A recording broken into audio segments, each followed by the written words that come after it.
वो सही मानों में बहुत ही लकी लोग होते हैं। हमारे माता पिता जो हमारे लिए करते हैं उसमें हम कितना भी वापस करना चाहें उसका मूल्य नहीं हो सकता। तो क्या कर सकते हैं हम? एक तो ऐसा काम करें कि उनका जो लक्ष्य है उसको आगे बढ़ाएं, उनका जो विचार है उसको आगे बढ़ाएं। और मुझे बहुत खुशी है कि प्रतीक और अंशुमन दोनों इस काम को पूरी तरह निभा रहे हैं। मैं आपको बहुत बहुत मुबारकबाद देती हूँ।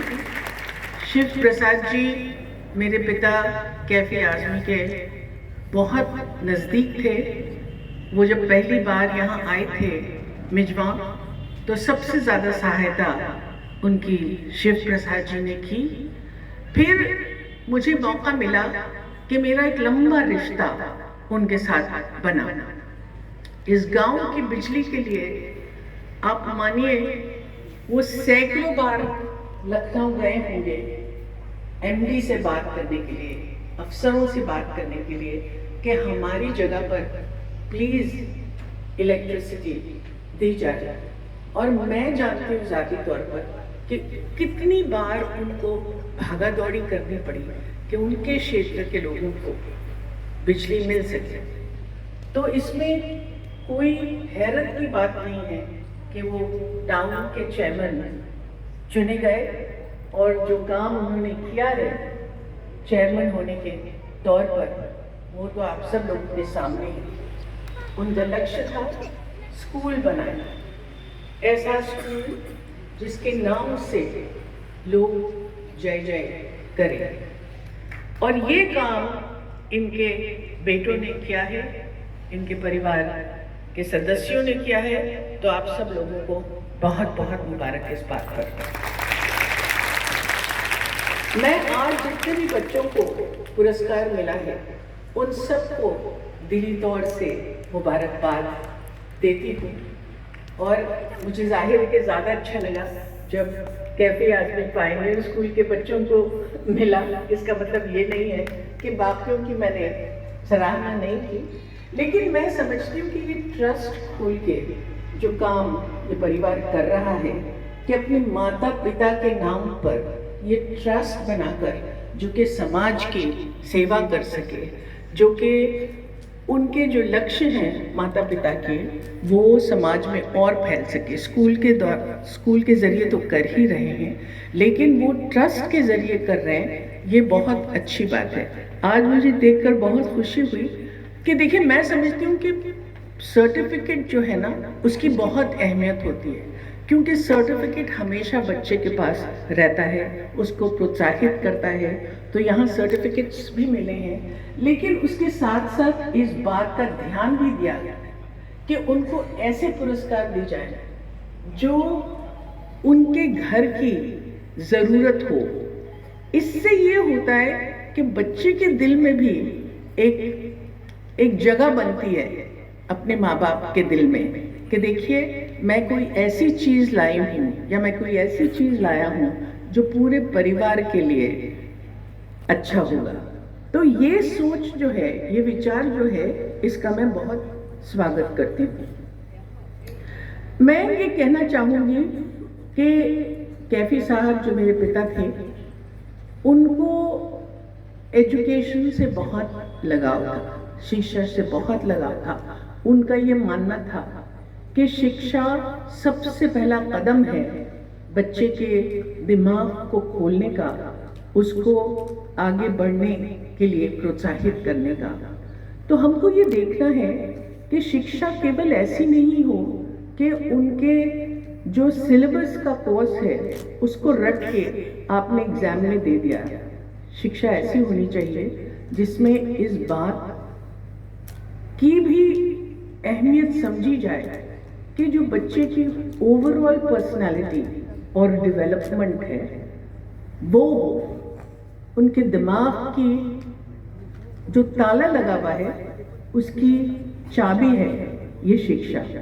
और इसका पूरी तरह से इस तरह से इस्तेमाल करना चाहिए कि आपको एग्जाम्स में मार्क तो मिले, आपका सिलेबस पूरा तो हो, लेकिन आप एक नए किस्म के इंसान में तब्दील हो और वो ऐसा नागरिक हो, चाहे वो लड़का हो या लड़की, जो समाज के लिए पूरी तरह से काम कर सके। ये बहुत अच्छी बात है कि यहाँ लड़के और लड़कियां दोनों का मिलन हो रहा है। एक बात मैं कहना चाहूंगी कि हमारे समाज में धीरे धीरे लड़कियों का ओहदा बढ़ता जा रहा है, जिसकी मुझे खुशी है, लेकिन अभी भी कहीं हमारे विचार में ऐसा लगता है कि लड़का जो है उसकी अहमियत ज्यादा है, उसको उसकी शिक्षा पे, उसकी जो मांगे हैं, उसका जो खाना है, उस पर ज्यादा ध्यान दिया जाता है। ये हमारे समाज के लिए बहुत बुरी बात है। देखिए, जरूरी तो ये है कि जो महिलाएं हैं वो पुरुष का 50% हिस्सा है, तभी ये पहिया आगे बढ़ सकता है, जब दोनों पहिए पटरी पर ठीक चल रहे हों। तो ये सोच के कि हम इसको दबा दें तो हम आगे बढ़ें, ये सोच ठीक नहीं है। सोचना तो हमको ये चाहिए कि हमारे साथ जो हमारे पार्टनर हैं, हमारे साथ जो हमारी बहन है, हमारे जो माँ बाप हैं, वो बराबर का ओहदा रखें। तो महिला के लिए रिस्पेक्ट, महिला के लिए इक्वालिटी, सिर्फ महिला अपना हक मांगे उससे नहीं होगा। माँ बाप किस तरह से अपने बेटे की परवरिश करते हैं उससे भी बहुत फर्क पड़ेगा। हमारे जो बेटे हैं फरहान अख्तर, उन्होंने एक ऑर्गेनाइजेशन शुरू की है मर्द, जिसमें वो कॉलेजेस में जाते हैं और यूथ फेस्टिवल्स में जाते हैं और ये समझाते हैं कि मर्द की मर्दानगी को इस तरह से कैसे डिफाइन किया है कि आप जो है ताकत के बल पे बात करें, आप में इतनी ताकत हो, आप इसको मारे उसको मर्दानगी समझी जाए। ऐसा क्यों नहीं हो सकता कि जो एक मर्द औरत की कदर करे, उसको रिस्पेक्ट दे, उसको बराबर का हिस्सा मिले, इसके लिए पूरी कोशिश करे, वो सच्चा मर्द है। तो मैं इस बात को बहुत सराहती हूँ और मैं ये देखती हूँ हमारे अतराफ ये बदलाव आ रहा है, लेकिन मैं समझती हूँ हर माँ बाप ये प्रण लें कि हम अपने बच्चों को बराबर का दर्जा देंगे। कैफी साहब ने आज से 70 साल पहले एक नज्म लिखी थी, औरत उठ मेरी जान मेरे साथ ही चलना है तुझे। ये उस जमाने में लिखी थी जब लोग समझते थे, जब समाज समझता था कि मर्द बाहर जाके संघर्ष करे और औरत का काम है कि वो घर पे रहे और रसोई संभाले और बच्चों की देखभाल करे। आज हम देखते हैं कि महिलाएं भी घर के बाहर निकलकर काम कर रही हैं। तो ये जिम्मेदारी सिर्फ मर्द औरत की क्यों होती है कि अगर बच्चा बीमार है तो माँ अपना सब कुछ छोड़कर घर पे बैठेगी, लेकिन ये जिम्मेदारी कभी मर्द की नहीं होती है। ये रवैये को हमको चेंज करना पड़ेगा, क्योंकि हम जब तक एक दूसरे की काम की कदर नहीं करेंगे, एक दूसरे की पोजीशन की कदर नहीं करेंगे, तो ये समाज सही तौर पे आगे नहीं बढ़ सकता है। जो शिक्षा आप लोगों को मिल रही है, उस शिक्षा में हर तरह से ये बात शामिल होनी चाहिए। खास तौर से मैं आपके प्रिंसिपल्स और टीचर्स से ये दरख्वास्त करूंगी कि उनकी सोच साथ साथ में बदले, उनकी सोच ऐसी बने कि लड़की अपना हक मांगे और लड़का उसकी सहायता करे इस चीज में। लड़का इस बात को समझे कि मैं क्योंकि लड़का पैदा हुआ हूँ, इसका मतलब ये नहीं है कि सब अच्छाइयाँ मेरे में हैं और सब चीजें मुझे मिलनी चाहिए। अगर इस तरह की सोच बनेगी तो भ्रूण हत्या जो होती है, अफसोस की बात है कि आज भी हमारे समाज में होती है, ये बंद हो जाएगी।